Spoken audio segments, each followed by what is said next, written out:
Queridos irmãos e irmãs, queridos pais, familiares de nossas crianças, catequistas, queridos amigos que hoje vão fazer a sua primeira Eucaristia.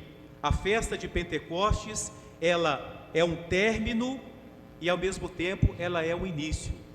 Ela é um término. Hoje se encerra o tempo pascal, 50 dias que a gente viveu como se fosse um dia só, o dia da ressurreição de Jesus.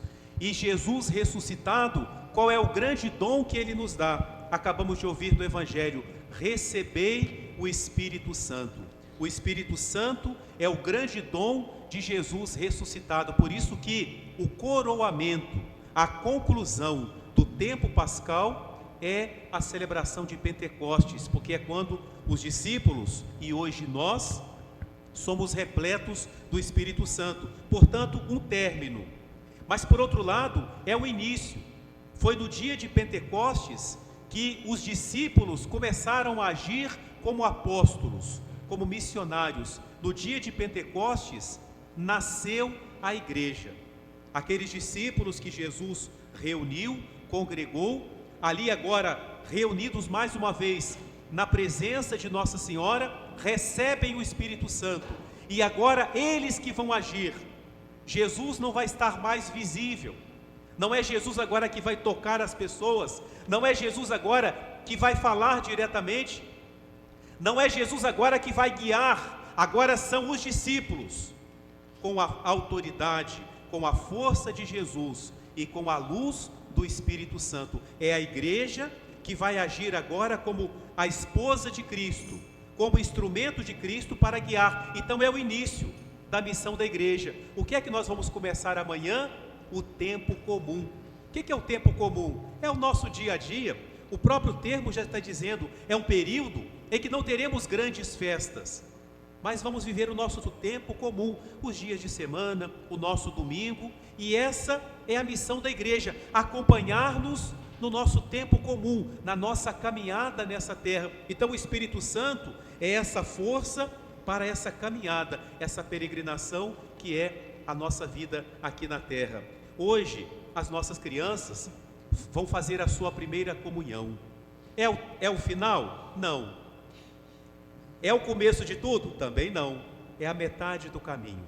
Por isso que foi muito simbólico vocês entrarem com os pais, com os responsáveis. Um dia, os pais de vocês trouxeram vocês aqui. Foi lá na pia batismal. Vocês nasceram para Cristo. Vocês nasceram, se fizeram membros de Cristo. Receberam uma unção do Espírito Santo, sim. E os pais foram cuidando de vocês.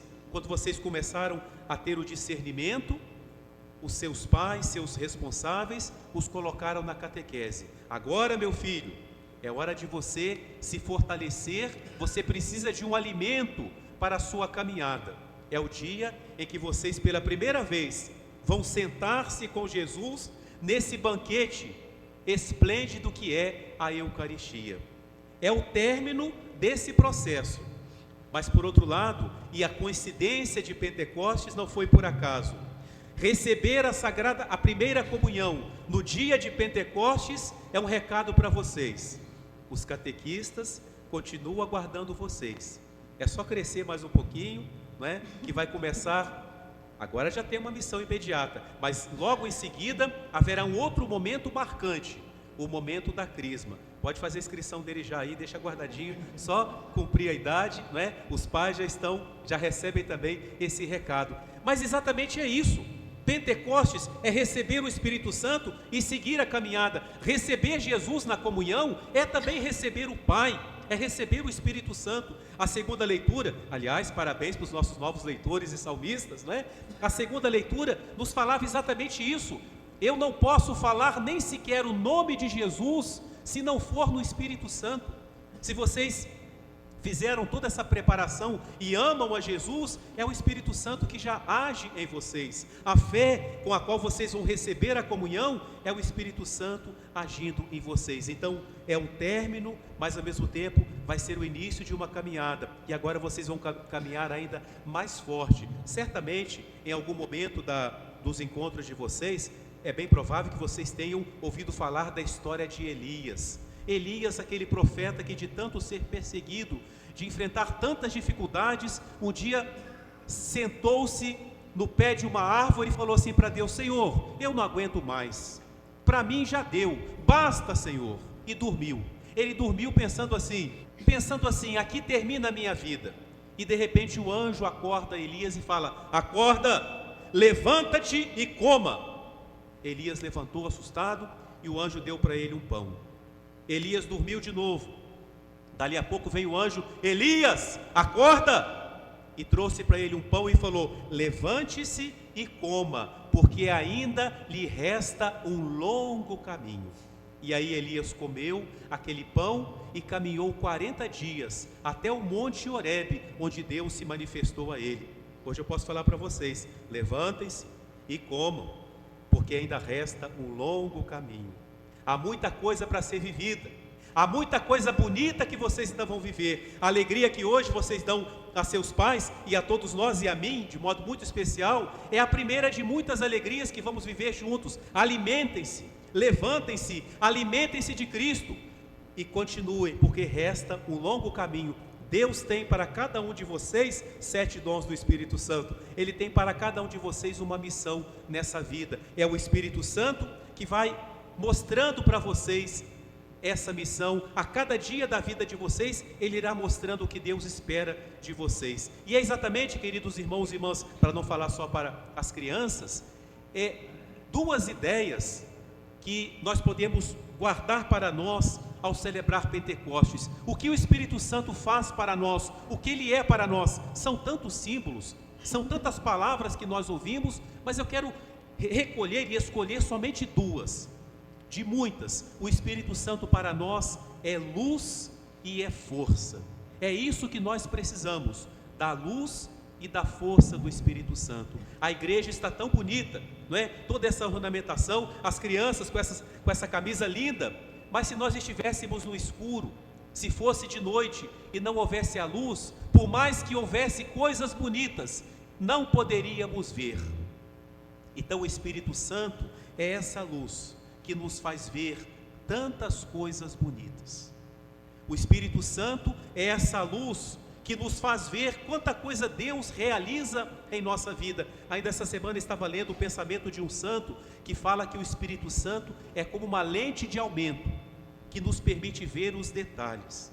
Quantas coisas podem parecer pequenas, mas quando vistas sob a luz do Espírito Santo se tornam grandiosas. A primeira Eucaristia, se a gente não levasse com espírito de fé, alguém podia falar assim: é só um detalhe, é quase que uma celebração social, é um processo na vida do católico. Não!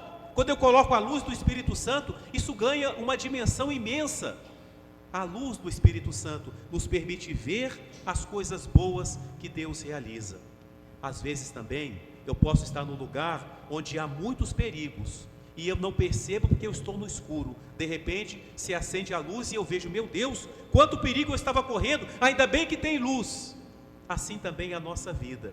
Nós enfrentamos muitos perigos externos e às vezes até aqui dentro há coisas perigosas. A luz do Espírito Santo nos faz ver aquilo que é perigoso, aquilo que não é bom. Ele nos mostra o bem para que nós o pratiquemos, para que nós o abracemos. Nos mostra os perigos, nos mostra aquilo que é mal, para que nós nos afastemos de tudo isso que pode nos prejudicar.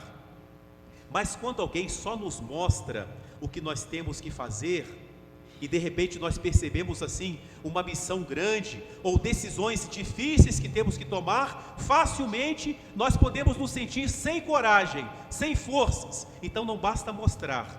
Por isso que eu disse que o Espírito Santo é luz, mas ao mesmo tempo Ele é força. Ele nos fortalece, Ele nos dá coragem. Quantas vezes vamos precisar dessa coragem para desempenhar a nossa missão, a vocação de cada um de nós? Em quantas situações da nossa vida vamos ter vontade de desanimar? Vocês algum dia vão sentir vontade. Certamente, durante o processo da primeira comunhão, deve ter tido alguma segunda-feira que pensaram assim: eu não quero ir não, esse processo está muito longo, eu vou desistir. Ainda bem que não desistiram, estão aqui hoje. Mas a vontade de desistir certamente veio e certamente virá no decorrer da vida de vocês. Quando vier o cansaço, o desânimo, a vontade de desistir, vinde Espírito Santo. E para todos nós, em tantas situações de nossa vida, em que precisamos de uma força, de uma coragem, é o que nós vemos hoje nos apóstolos, essa força, essa coragem, como que aqueles homens foram transformados, parece que são outras pessoas, porque foram iluminados pelo Espírito Santo que mostrou para eles, vocês têm que ir, vocês têm que anunciar o Evangelho com a palavra e com a vida. E ao mesmo tempo o Espírito Santo foi o vento que os empurrou para fora do cenáculo, deu a eles a força, e esse vento continua soprando na igreja até hoje. A coragem que nós temos, a fortaleza que nós temos é dom do Espírito Santo. E para a gente terminar, falando agora mais para vocês, né? Aliás, porque hoje vocês são os donos da festa, né? Queria lembrar duas histórias. Quem é que não gosta de história, né? A primeira é de uma criança que fez muitas vezes o que até domingo passado eu fiz com vocês, mas não faço mais não. Que a gente fala brincando que é receber Jesus na testa, né? Quando o padre faz a cruzinha na testa. O padre deu a comunhão e a menininha ficou ali olhando, todo mundo comungando, e ela queria. Aí o padre fez a cruzinha na testa, né? Deu Jesus na testa para ela, e ela voltou para o banco inconformada. Por que as pessoas recebem aquele pãozinho e eu não recebo? E ela ficou chorando durante a missa. Aí a mãe levou a filhinha na sacristia depois da missa para falar com o padre, e ela chorando, o padre perguntou: minha filha, por que você está chorando? É porque eu quero aquele pãozinho que o senhor deu lá na missa. Aí o padre tentou explicar que um dia ele iria receber. A criança tem hora que a gente não convence fácil, né? Para consolar, o padre falou: tá bem, vem cá. Foi lá na sacristia, tem lá o potezinho, né? Pegou uma hóstia não consagrada, que fica guardada, e deu para a criança. Ela olhou, olha o Espírito Santo, e ela falou assim: não, eu não quero essa. E o padre falou: mas por que você não quer, você não pediu? Não, eu não quero essa, eu quero aquela que brilha quando o Senhor segura na mão. Aquela criancinha, Deus deu para ela o dom de ver uma luz diferente na hóstia consagrada. É isso que vocês querem hoje, essa hóstia que brilha. Vocês não vão ver brilho aqui, acho que não, né? Mas brilha no coração de vocês, brilha na vida de vocês, não é? Precisamos dessa força em nossa vida. E uma segunda história de um santo que não viveu muitos anos. Ele morreu com 14 anos, morreu adolescente, mas foi um grande santo, chamado Domingo Sávio, São Domingo Sávio. No dia da primeira comunhão, ele chegou em casa, pegou um papel e escreveu assim: propósitos da minha primeira comunhão. Ele tomou umas decisões na primeira comunhão dele e queria passar para vocês, né? Ele escreveu assim no papel: primeira decisão, eu quero me confessar sempre que eu puder. Segunda decisão, eu quero comungar com frequência. Terceiro propósito, os meus melhores amigos serão Jesus e Maria. Certamente vocês têm muitos amigos, e tenham amigos, é uma coisa muito boa, mas os melhores amigos de São Domingo Sávio, ele escolheu Jesus e Maria. Que vocês também façam essa escolha. Quarto propósito de uma criança, ele escreveu assim, eu quero antes morrer do que pecar.